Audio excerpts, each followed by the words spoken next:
The ruins alone were impressive enough, but I never dreamed such a treasure lay hidden in the depths of the bounty. It may have been helpful to know this device existed, Your Excellency.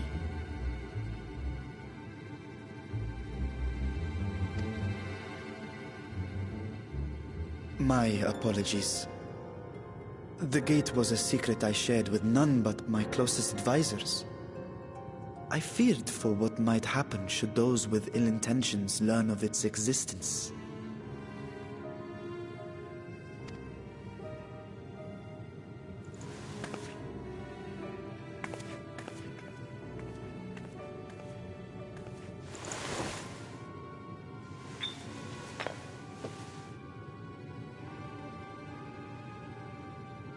What is it you're doing now?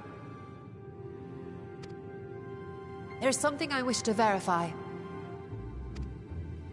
The NOAA reports claim that a short stint into the void carries little risk of etheric imbalance. Should one suffer an injury, however, or if one's expedition drags on longer than intended, that risk becomes significantly greater. Graha theorized that a warding scale would confer protection from the void's corrupting influence. But I would prefer to test that hypothesis before we set foot in the 13th ourselves. So, this is an experiment of sorts? Yes, an experiment. Tell me, how would you go about testing the efficacy of the warding scale?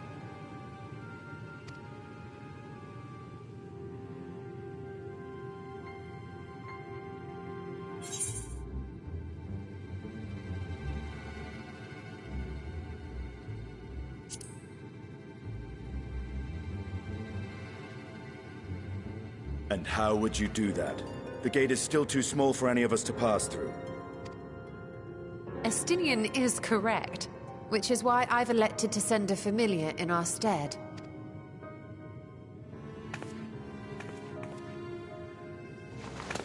Now, a lowly imp can navigate a fissure, no matter how narrow. Which means an arcane entity of similar stature should be able to manage the same.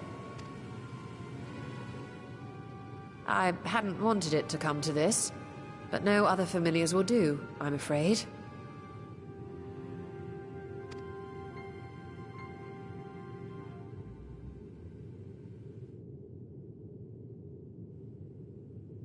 I mislike the sound of that. What manner of fiend does she mean to summon?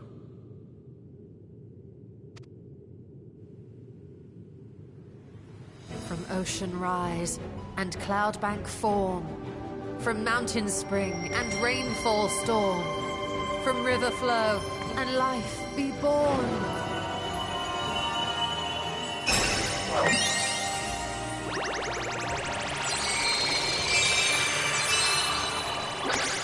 Water, water, froth and foam!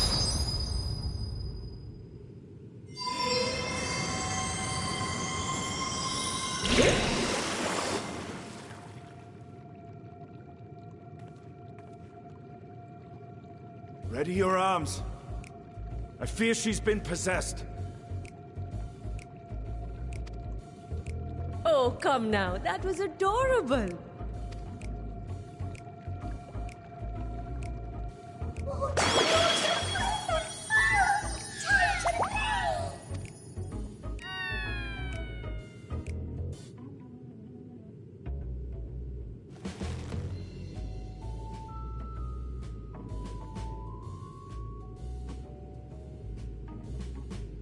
Though not my first choice. These familiars I conceived of as a child have the best chance of fitting through the gate. I only wish my younger self had considered a more dignified ending to the creation ritual.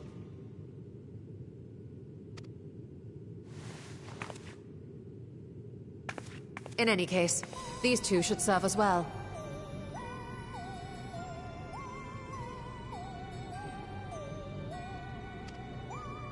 This one will bear a warding scale.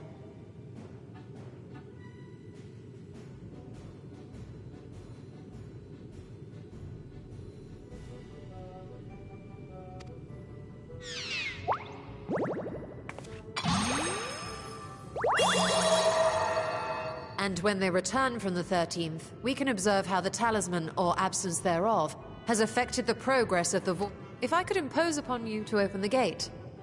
Your Excellency? Ah, yes, of course. We should also be wary of void scent slipping through while we conduct our experiment. Estinian, you are to keep Nidana safe from harm. As you say.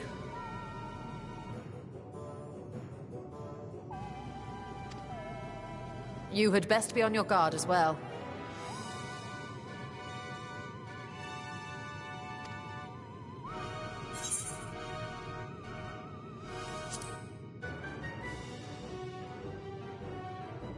And we are glad for it.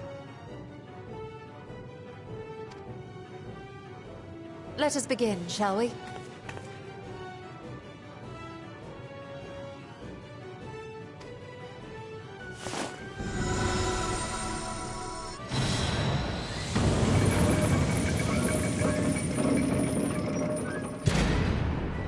Nixies, into the void.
I think we've waited long enough.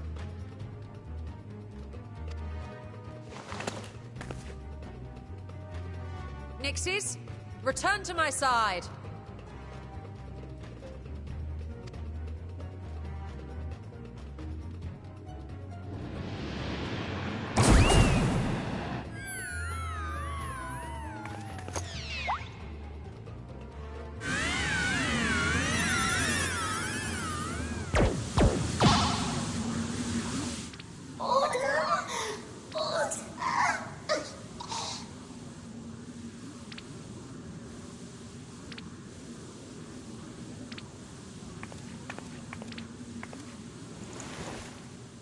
Thank you, little one.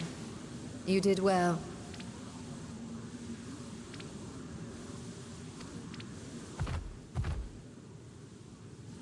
Oh, the poor thing. Its essence has been irrevocably warped.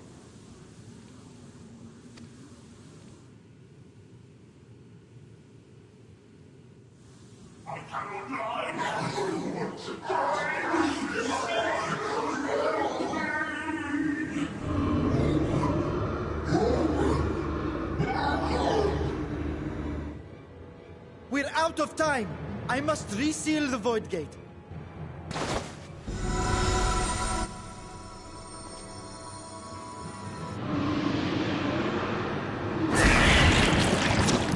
They're coming through!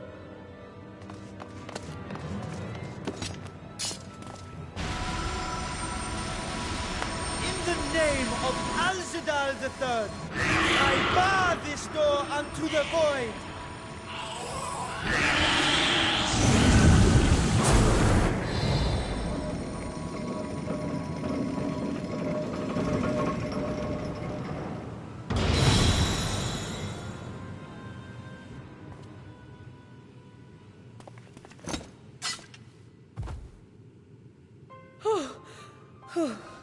Well, that was a sharp lesson in the dangers of void gates.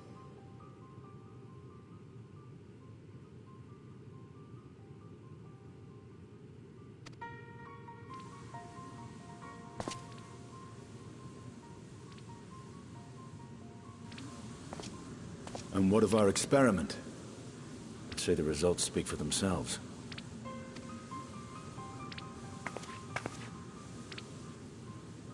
The unprotected Nixie has suffered extensive etheric corruption. As Nidana observed, it's well on its way to becoming a void scent. The one merged with the talisman, however, appears unaffected. I sense no changes to its equilibrium.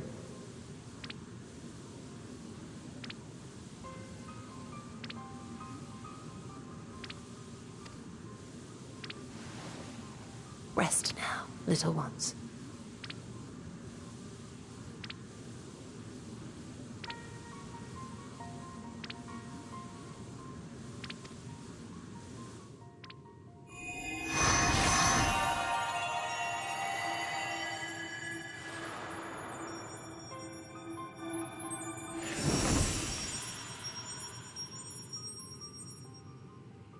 Graha's theory was correct, then.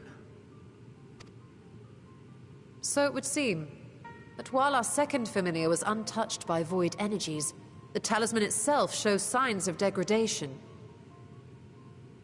It was, of course, originally designed to shield the soul from primal tempering. It stands to reason that etheric corruption of a different sort would affect it differently. We may need to modify the warding scale's design to account for the 13th's uniquely unstable ether. You've said much of the Void's instability, but my imagination fails me. What manner of place is this broken world? Ah, my apologies. I forget that not all of us spend our days sequestered in dusty archives. The 13th is a reflection of the source that was drowned in a flood of darkness. In Emmett Selk's own words, this tragedy was a result of the Ascians' attempts to force a rejoining. They erred in their haste, and made of that world a useless void. You remember Una Kalhai, the unusual child we met during our troubles with the Warring Triad. He explained the fate of the 13th thus. The champions of that ill-fated world used the stone known as Auracite to contain the power of primals. But those self-same heroes were gradually corrupted by the Auracite's bleeding energies, transforming into fiends with an endless hunger for ether. By the time anyone thought to oppose them, Light's strength had grown too feeble, and the balance of the 13th tipped into eternal darkness.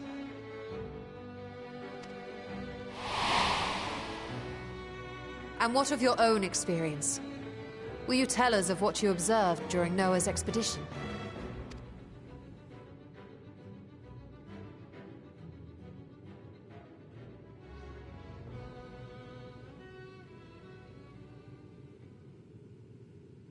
I can picture it now.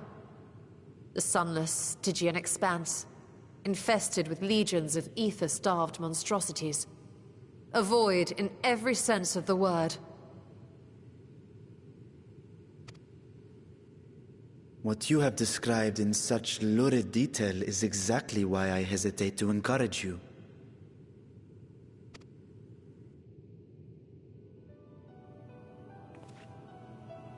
Worry not, great Vritra. Our journey into the 13th is but the first leg of a longer voyage.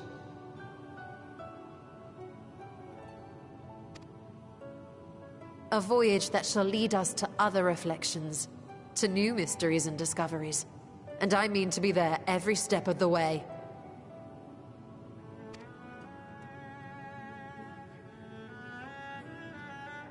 But first I must focus on refined talisman.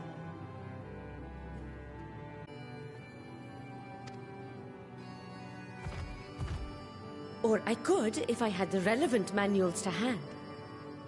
Might I be so bold as to request access to the Satrap's family archives?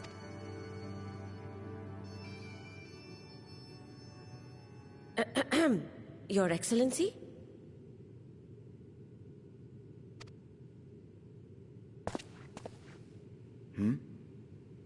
Oh, yes. That can be arranged. I will speak to my officials upon our return.